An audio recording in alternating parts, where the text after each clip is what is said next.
I'll tell you what, if you saw the hokey setup I'm recording this on, you'd wonder how you ever got a video, but here we go.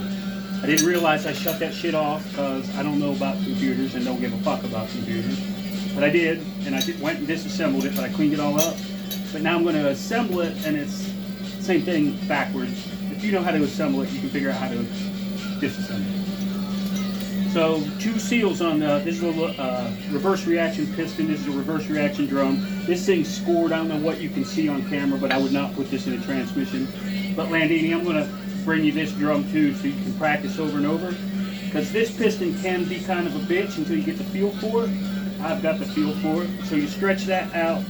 There's a lip on these seals, and the lip faces the pressure always. So that means down into the drum. That's what makes it a bitch. This one, the lip's on the inside of the seal instead of the outside. This is an outside seal, the lip facing me, which will go down in the drum. This is an inside seal. So instead of stretching it over, you squeeze it in. And these brand new seals can be a bear. Start it from the other side, it's easier. Just work it in with your thumbs. I'll show this to you when I get it in there.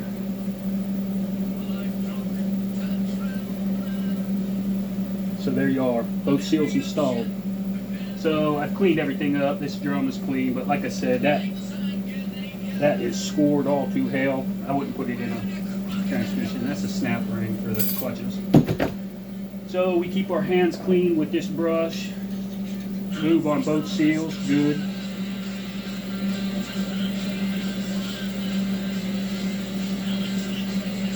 And it's oil on oil, so you lube it with 2 sealing surfaces inside, and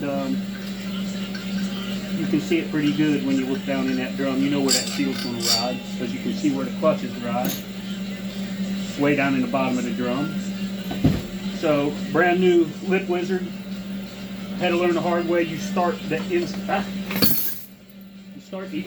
seal first.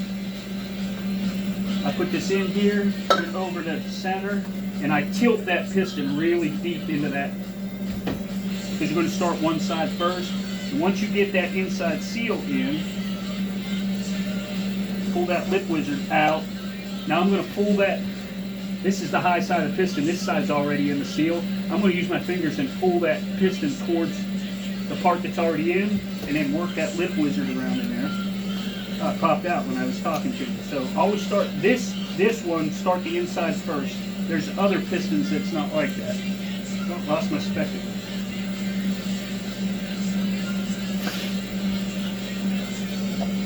So this gets rolled around. You don't just push it, you roll it.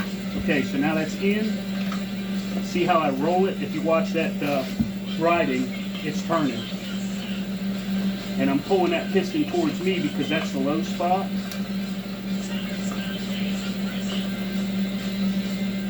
This typically goes real good with a brand new Lip Wizard. Just make sure you roll it. You don't slide it, you roll it. Of course, this is going to give me a hard time. And that happens. So if it does, just get it back down in there. And you're putting downward pressure on this at the same time as you're rolling that Lip Wizard around there. Did it again, but not quite as bad. That's why this one takes a lot of practice. And it's in, and you feel it clunk. Lip Wizard. Okay, so now the piston's bottom. So you put your spring in there. I'm going to use this. I don't typically use this, but that's what you got, so I'm going to show you how to do it with yours. You put it in there, and you adjust it to where it's like that. And then your that cutout will let you slide it over the stud, and then your washer fits right in that hole perfect. So that faces me because that's where the washer's going. I'm going to get it snug with my fingers.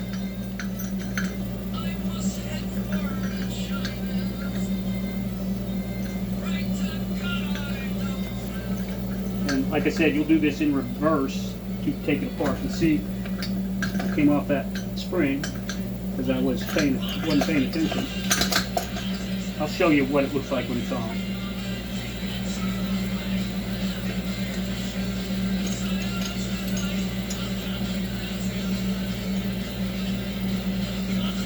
Yeah, when you start making money doing transmissions, you won't be doing this no more.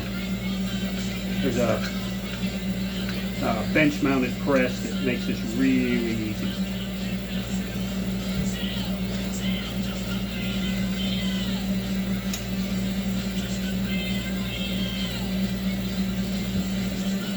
All right, so the jaws are down there on the bottom. The spring that we're going to compress is centered over the thing, and you see that washer's in the hole. There's a slot that we used it, so we don't have to take this all the way off. We can just loosen it and slide it out. That's what that's for. So now you get your little wrench, and you compress that piston, and only compress it as far as you have to. And you can look in there and see the snap ring groove, and I'm well past it. Here's your snap ring. I use my fingers, but I'm a big, strong man. You may need to use your snap ring pliers. Just work it around like a piston ring, and you will feel it. Hear that snap? That's in. So now you loosen that nut just far enough to get that plate off the back.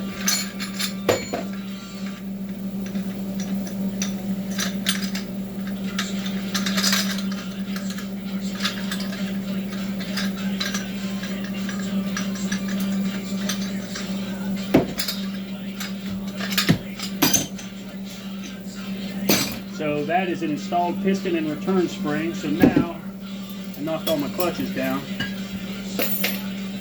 There's your wavy plate, and the crown goes up. If you don't know how it goes, default for the crown goes up. So that thing is waved this way. So drop it in first. That's a cushion plate.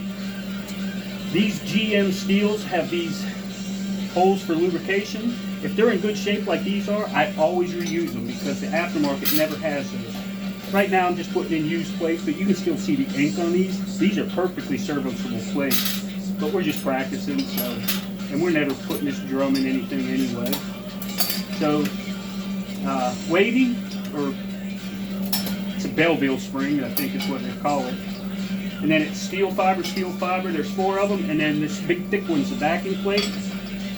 Drops in there. This snap ring holds your clutch pad.